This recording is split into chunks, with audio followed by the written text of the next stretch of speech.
Isn't that cool? Stirs up the elephants. Terry Scott as Jungle Boy?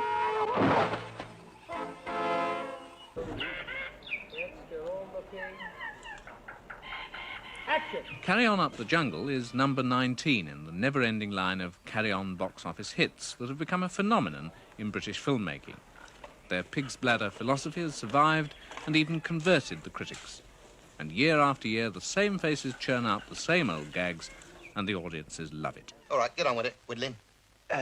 Whittle, sir. All right, whittle then, but get on with it. Well, sir, I was on guard duty at the pass when this huge burper suddenly appeared in front of me and pulled it out. Pulled what out? His, sword thing. Oh! I dreamt about you last night, nurse. Did you? No, you wouldn't let me. Later. Well played, Philip. You'll go far, that boy, if he makes the right marriage.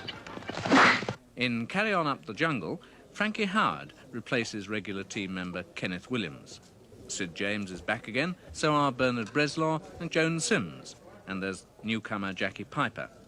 And, of course, there's always Charles Hawtrey. My name is Tonka, and to that the natives add Siggy up your, you know, which I do, incidentally, and I'm father of countless. It's such a tangled plot that it would take a long time, and I don't know, what I do is I go through all my bits and learn those and hope that they fit in somewhere. Lift yourself out. Bernard Bresslaw has an equally felicitous name as the native tracker Upsy Daisy, a name dredged up by Carry On scriptwriter Talbot Rothwell. Completing the team are the producer Peter Rogers and Gerald Thomas, who's directed all 19 Carry On films. Well, our films really started, as you say, by accident. We had a script given to us of an army comedy, which nobody else seemed to want. And Peter Rogers and myself decided it would make a funny picture. So we knocked it into shape, and the distributors liked the picture but didn't like the title. So they changed it in conference to Carry On Sergeant. All right, turn around. Now, breathe deeply. In, out. Say 99. 99. Something's wrong, eh? Congratulations. You have a perfect heart and lungs. What? No, Doctor. My heart hangs by a thread. By a rope, my boy. Rope? What do you mean? He doesn't understand. My heart... Lie down. Oh! Oh! Good. How's that? Oh! Remarkable. Stand up. Stand still. Cough. Aha. Ah, you see. Fantastic. What is? Stomach's a model. You've got a digestive system like an incinerator. I went and saw Carry On camping in Blackpool one afternoon. I was up there for a summer season. I've never heard anything like it. First of all, you couldn't get into the cinema. You just couldn't. I just happened to know the manager, and I went and stood at the back. But I've never heard such laughter.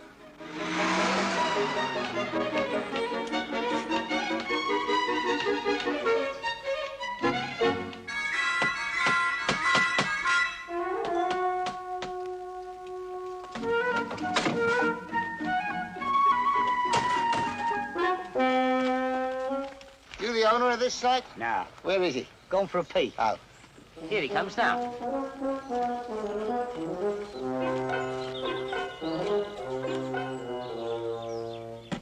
Well, we've basically tried to make broad, bawdy, if you like, even vulgar humour, which has a family appeal, and which at the same time never actually takes the mickey out of the institution, but only the people in it.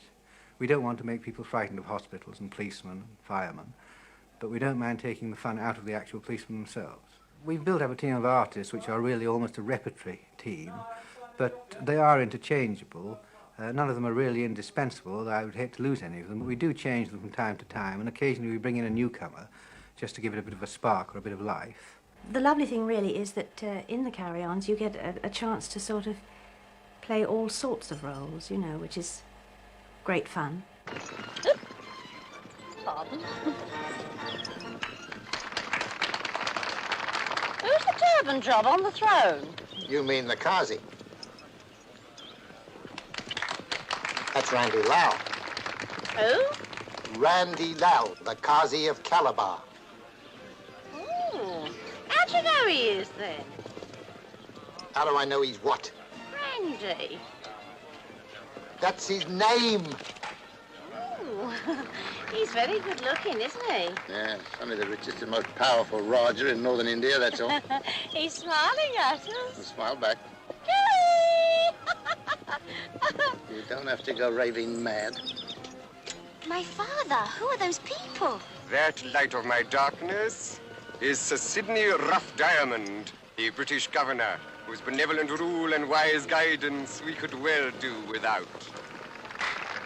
Oh, I say, he's a charming man, isn't he? Yes, I wouldn't trust him an inch. Neither would I. I didn't mean that. Well, I played a hell of a lot of different roles, but they're all me. With different hats on. The new nurses, showing her where everything is, where it goes. This Dr. Kinky. Cookie. Yeah, no, I mean Nookie. I've been sent out to take over this mission. Oh? They didn't tell me they were sending anybody over. No, that's obvious. Anyway, welcome to Azure Bay, Doc. May the fertility of Sumaka swell your coconuts. I beg your pardon? Oh, it's just a local greeting, nothing personal. Oh. I'm the orderly here. Screwer's the name. Screwer. Gladstone Screwer. Most of them just call me Gladstone. Well, I became involved, first of all, with Carry On Cowboy, which excited me immensely because I think every actor, or actress for that matter, wants to play in a cowboy film.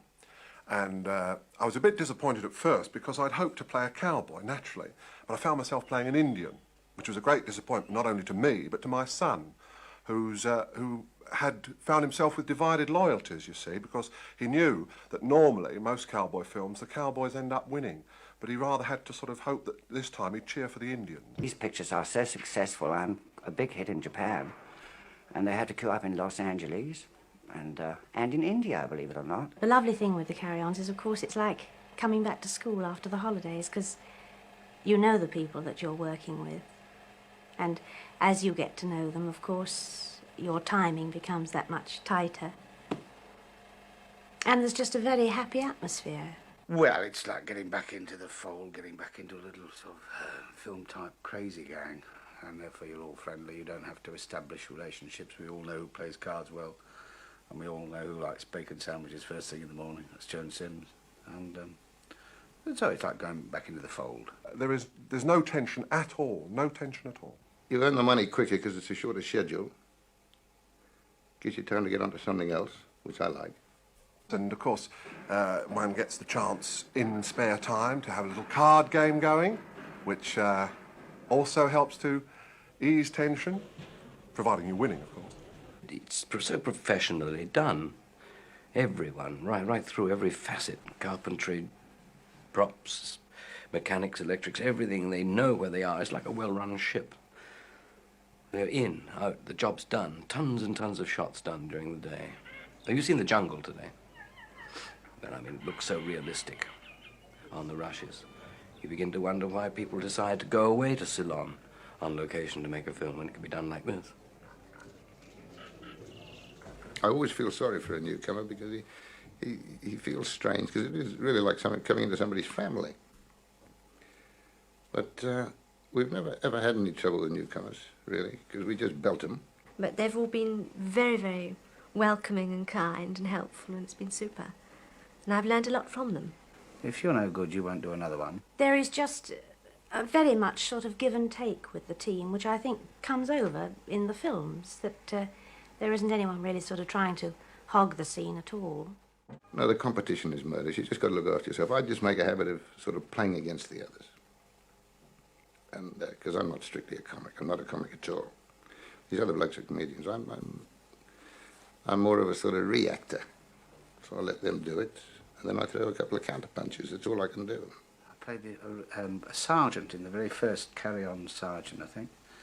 Then I played the sergeant major in Up the Khyber, and then I played the businessman in Camping who had a wife who never took any notice of him, whatever he said. So he said the most revolting things, and she took no notice whatsoever and kept on talking. Hello, darling. Oh, no. Hello, Peter, darling.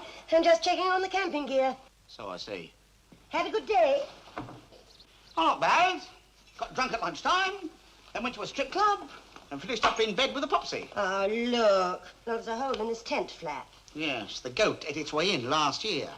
Oh, yes, I remember. He was after your bedding. Yes, that's right. He even left a deposit on it. Oh, poor Peter. We had a good laugh about that, though, didn't we? Yes, you did, didn't you? That's what I love about camping. Such fun, always. Did you have a good day? Not bad, no. A chap came into the office with a pound of opium. And we smoked it, and we spent the afternoon in a harem.